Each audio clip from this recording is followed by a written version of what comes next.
Oh, Bessie. Hindi ko makuha yung... Bakit ka umiiyak? Hindi. Naalala ko nung nag-MOR Music Awards kami.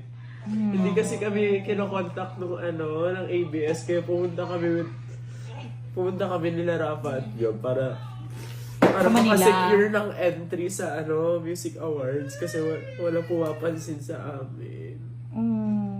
Well, ngayon din naman. Pero pag Hindi, nakikita meron na. pag nakikita ka, di kita pinapansin. Kung nga kanta niya yun, di ba? Di pinapansin.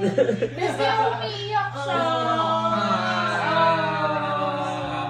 Nag-breakdown siya kasi gay siya. Okay.